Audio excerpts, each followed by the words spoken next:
Okay. Yes Rafi గారు good morning అండి. Good morning madam. మీ టర్న్ మీకు ఇస్తామండి, కంగారు ఎందుకు? మీ టర్న్ మీకు ఇస్తాం, మీ అభిప్రాయాన్ని ప్రజలకు తెలియజేస్తాము. ఒక్క నిమిషం రఫీ గారు, ఒక్క నిమిషం. నా మాట వింటానంటే నేను మాట్లాడతాను, లేదు మీరే మాట్లాడతాను, నేను సైలెంట్ ఉంటాను. నా మాట వింటాను స్టార్టింగ్ పాయింట్ లో అంటే నేను మాట్లాడతాను, లేదు అనుకుంటే మీకే చాయిస్ వదిలేస్తాను. Choices yours. అడగమంటారా?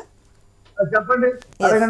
మీ టైం మీకు ఇస్తాము. మీరు ప్రతిసారి డిబేట్ లో పార్టిసిపేట్ చేస్తుంటారు, ఒక్కొక్కసారి మీకు టైం ఎక్కువ ఇవ్వాల్సి వస్తుంది. వర్డ్స్ నడుస్తున్నాయి కాబట్టే ఇవ్వడం జరిగింది. అక్కడ ఏది లేకుండా మేము ఒక పార్టీ మెంబర్ సపోర్ట్ చేయాలనో లేదంటే వెంకటేశ్వర రెడ్డి గారికి ఏదైనా టైం ఇవ్వాలనే ఉద్దేశం ఏది ఉండదండి. డిబేట్లు ఫాలో అవుతున్నారు కాబట్టి కాస్త సమయం పాటించండి. మీ టైం మీకు తప్పకుండా ఇస్తాము. మీ అభిప్రాయం ప్రజలకు తెలియజేయడానికి కదా డిబేట్ లో కూర్చున్నారు.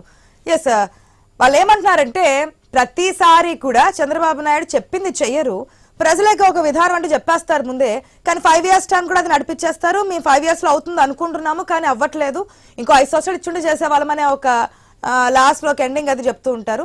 అయినప్పుడు మేము స్వాగతిస్తాం అంటున్నారు. ఇంకో సజెషన్ కూడా వచ్చింది మూర్తి గారి దగ్గర నుంచి, ఒక బెంచ్ కాదు రెండో బెంచ్ కూడా, ఎందుకంటే కూటమి అక్కడ మీరే ఇక్కడ మీరే డబుల్ ఇంజన్ సర్కార్ నడుస్తుంది కాబట్టి ఇంకొక బెంచ్ కూడా రావడానికి ప్రయత్నాలు చేయండి, బాగుంటుంది అనేది. నమస్తే మేడం, మీకు అలాగే ప్యానల్ ఉన్నటువంటి ప్యానలిస్టులకి అలాగే ఐఎన్ఎస్ వీక్షకులందరికీ కూడా శుభోదయం. ఇప్పుడు మూర్తి గారు చెప్పాడు, ఆ డిమాండ్ ఎక్కడి నుంచి రావాలా? ఉత్తరాంధ్ర 3 జిల్లాల నుంచి రావాలా. అక్కడ ప్రజాప్రతినిధులు అడగాలి. మూర్తి గారు సయ్యద్ రఫీ అడిగితే కాదు కదా. అక్కడ 34 మంది ఎమ్మెల్యేలు ఉన్నారు, ఎంపీలు ఉన్నారు, వాళ్ళు అసెంబ్లీలో పార్లమెంట్ లో ఉంటున్నారు కాబట్టి వాళ్ళు అడిగితే ఖచ్చితంగా ప్రభుత్వం పరిశీలిస్తుంది. అందులో ఏం సందేహం లేదు, ఇవ్వకూడదనే ఉండదే. ఇప్పుడు దాన్ని అధికార వికేంద్రీకరణలో భాగంగా ఇవ్వాల్సి వస్తాయి. జనాభా పెరుగుతా ఉంది. ఇప్పుడు శ్రీకాకుళం నుంచి పలాస నుంచి విజయవాడ హైకోర్టుకు వచ్చి కేసు వేయాలంటే కష్టమే.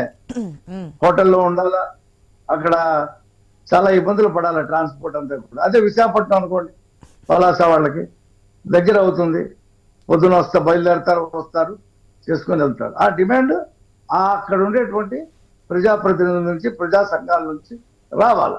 అది నేను చెప్పేటువంటి విషయం. ఇప్పుడు ఏ హైకోర్టు అయినా సరే, హైకోర్టు బెంచ్ అయినా సరే, ఒక ప్రాంతంలో ఏర్పాటు చేయాలంటే దానికి ఒక ప్రక్రియ ఉంది. ఏముంది? ముందు కేబినెట్ లో నిర్ణయం తీసుకోవాలి, తర్వాత దాన్ని హైకోర్టుకి తెలియజేయాలి, హైకోర్టు దగ్గర నుంచి డేటా తీసుకోవాలి, హైకోర్టు జడ్జీల సమ్మతం తీసుకోవాలి. ఇంత లోపల అసెంబ్లీలో బిల్లు పెట్టాలి. ఈ హైకోర్టు నుండి వచ్చినటువంటి సమ్మతం, ఆ డేటా, ఈ బిల్లు అన్ని కలిపి కేంద్రానికి పంపించాలి. కేంద్ర ప్రభుత్వం సుప్రీంకోర్టు అభిప్రాయాన్ని అడుగుతుంది. సుప్రీంకోర్టు కూడా ఓకే చేసిన తర్వాత అప్పుడు నిధులు కేంద్ర ప్రభుత్వం మంజూరు చేయాలా, అక్కడ బిల్డింగ్ కట్టడానికి. ఇదంతా కూడా ప్రాసెస్. ఎందుకంటే మనం ప్రత్యక్షంగా చూసాం, హైదరాబాద్ నుంచి అమరావతి రావడానికి ఎంతసేపు పట్టింది? దాదాపు 2 సంవత్సరాలు పట్టింది. 2 సంవత్సరాల ప్రక్రియ ప్రారంభమైంది. చంద్రబాబు నాయుడు గారు వచ్చిన తర్వాత ఆ ప్రక్రియ స్టార్ట్ చేస్తే 2 years కి అమరావతిలోకి వచ్చింది. బిల్డింగ్ కట్టాలి కదా. కాబట్టి జగన్మోహన్ రెడ్డి పచ్చి మోసగాడు. రాయలసీమ ప్రజలకి న్యాయ రాజధాని ఇస్తా అని చెప్పి ఈ ప్రక్రియ ఒక్కటి కూడా చేయలా.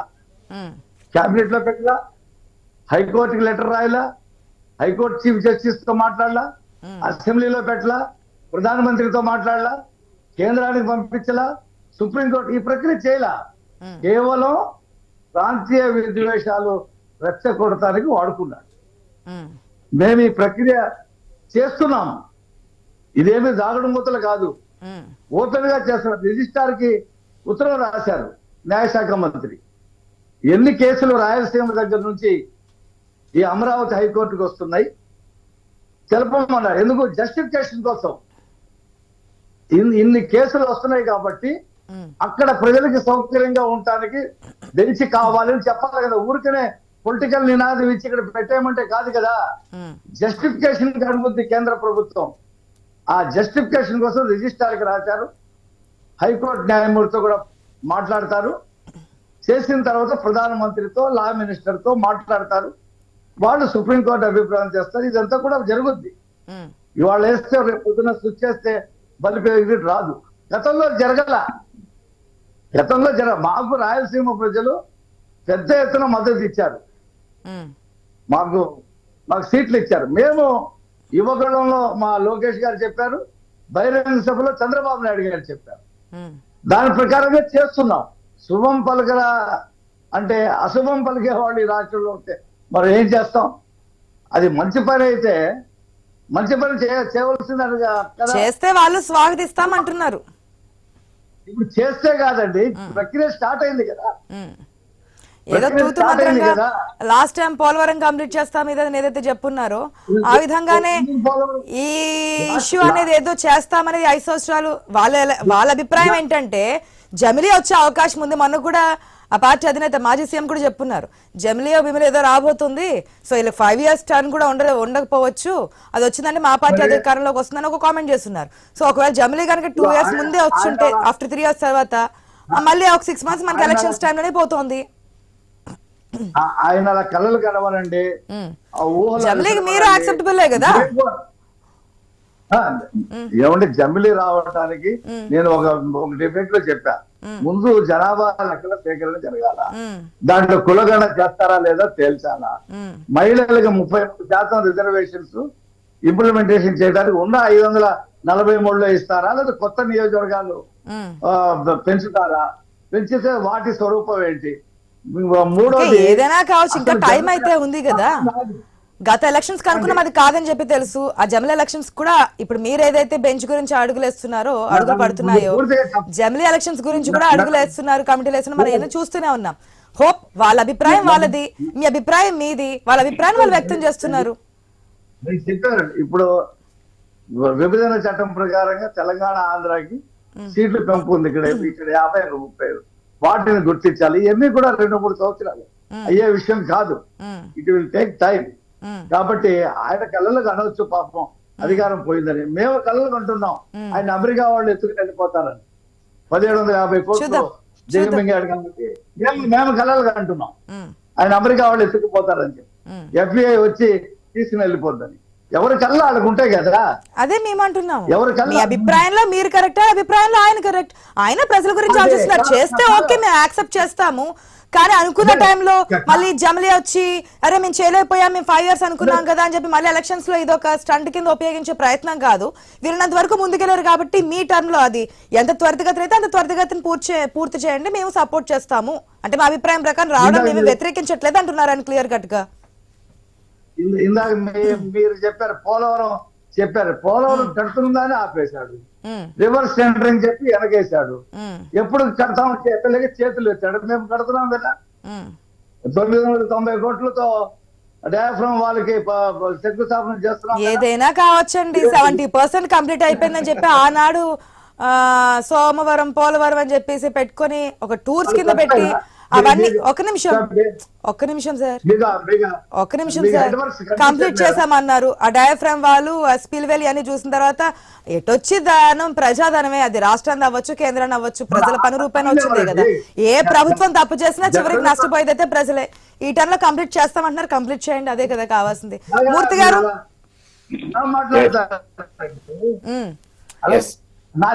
70% కంప్లీట్ చేశారు, కానీ గత ప్రభుత్వంలో జరిగిన దానికి మీ ప్రభుత్వం తప్పులు అంటారు. మళ్ళీ పోలవరం అంటే సెపరేట్ టాపిక్. కంప్లీట్ చేస్తారా చేయరా అనే దాని గురించి మూర్తి గారు మీరు చెప్పినటువంటి సెకండ్ బెంచ్ సంబంధించి ప్రతిపాదనలు రావాలి కదా, వాటి నుంచి డిమాండ్ రావాలి అనేది ఒకటి వినిపిస్తోంది. గత ప్రభుత్వం చేసినటువంటి 3 క్యాపిటల్స్ లో భాగంగా ఏది కనీసం ముందుకు కదలనటువంటి పరిస్థితి. ఇప్పుడు మేము వచ్చి బెంచ్ అనే దాకా వెళ్ళాం కదా అనేది ఇంకొక పాయింట్ రేజ్ అవుతుంది. మీరేమంటారు?